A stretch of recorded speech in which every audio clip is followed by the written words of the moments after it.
Hi everyone, it's Zach with Palantir Research. Palantir is using their performance in Ukraine to convince NATO countries to up their defense spending, not only on more weapons, but on software. Now, they don't want to come off as tooting their own horn, so they don't say their own company name here, but it's obvious their product's capabilities strongly overlap with what they're asking NATO to do. Now, it isn't some fancy video or ad to convince them. It's actually a news article with a call to action, and it's co-authored by Palantir's Senior Vice President in Federal National Security, Wendy R. Anderson. Now, none of this is being kept a secret, of course, and this is disclosed at the top of the article of her position and does say Palantir, but that's the only mention of the company itself. So to open up the article, she sets the stage around the Russia-Ukraine war and NATO's upcoming summit, where they need to decide on many important things to ensure the alliance survives and keeps up with geopolitical environments of not only today, but of the future. And a lot of this can be seen with the recent war. So it just straight up says NATO needs to spend more on defense, but focus on their software and data-driven platforms.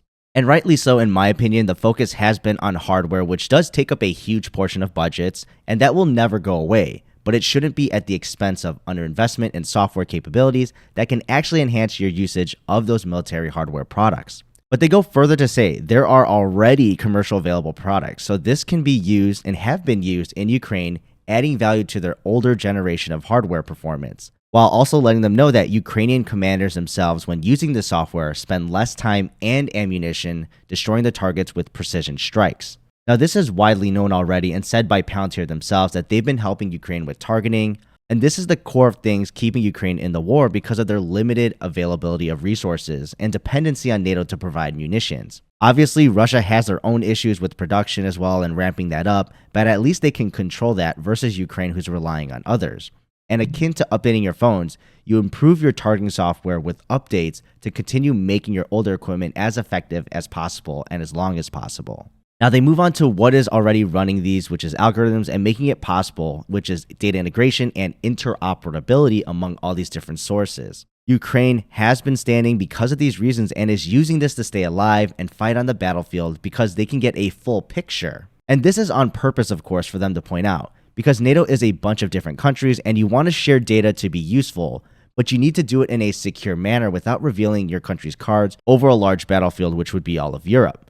So Ukraine has been doing intel with satellite imagery, social media, and actually has apps that the Ukrainian people can actually submit their own intel. So any country can set up the collection process here, but the hardest part is parsing through all that data for useful and actionable information, and then from there, you need to be able to identify and rank the opportunities of each of them. And this is what Ukraine has been able to do with such a platform as Palantir, even though it's not named here. Either way, this would be useful for any NATO country on their own, but think of the capabilities across the whole alliance and coordinate multiple troops or technology from other countries to clearly know what, where, when, why, and how to target so quickly. They are saying, and rightly so, that software is the enabler for all of this capability. Even if it's embedded across their hardware products, software must power that communication and coordination while also in a secure manner, which would be Palantir, honestly, and their wording is strong here, but Russia would fear not only a bigger NATO with the introduction of Finland and possibly in the future Sweden or even Ukraine, but also a well-coordinated one where they act as a huge unit that works together as if they're one. And there are key steps to this point on how to actually achieve this that they point out.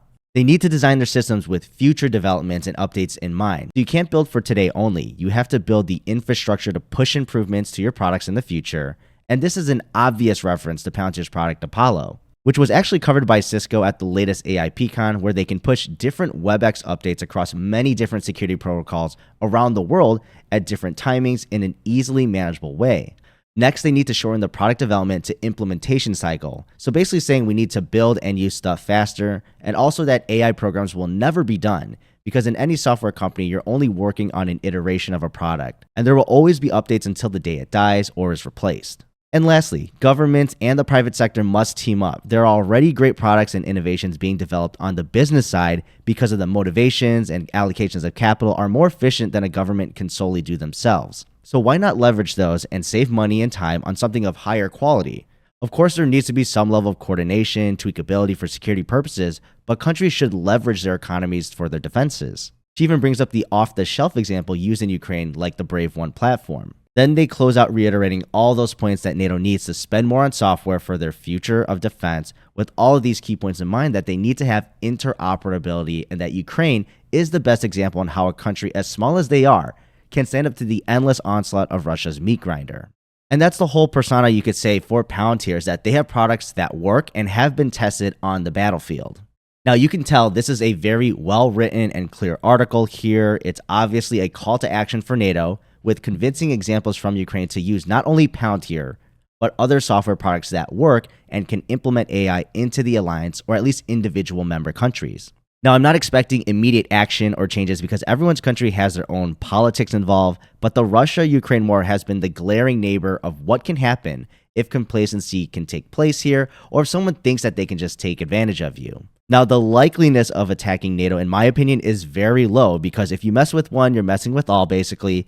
But it doesn't mean you should not constantly be innovating your own stockpiles, or at least innovating on how you can use them more effectively with software. Also, in my own opinion, the direction of the world geopolitically is more defense spending and the edge of being ready for war, but not necessarily more war, because building your armoring up is the biggest deterrent for an invasion. Even if the invader thinks they can win in the end, what is the actual cost of them to do it, and will they lose their status like Russia has in the world? Even if Russia, quote-unquote, wins the war today, it almost looks like the real winners are NATO themselves because they've expanded, but also the US and China because there's one less threat in the world for the time being, because they need to rebuild themselves up and get their politics back in order at home. I know it's an oversimplification of the whole matter here, and Russia's not out of the world stage per se, but the war has been very eye-opening for other countries around the world. What can happen if things don't go as smoothly as possible? When you think you're going to invade a country like Ukraine, it should only take a few days. That's what a lot of experts were saying, maybe a week. But now it's been more than a year. So this is very disturbing for some countries that thought that they can just invade someone, take someone over, annex their land.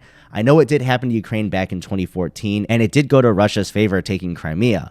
But this time it's different here, and this can actually change how the world is going to be run in the future. But what are your thoughts on all of this? Do you think this will actually help bring in more revenue to Palantir over time? Do you think NATO is going to up their spending here? Let me know below, and I'll see you in the next video.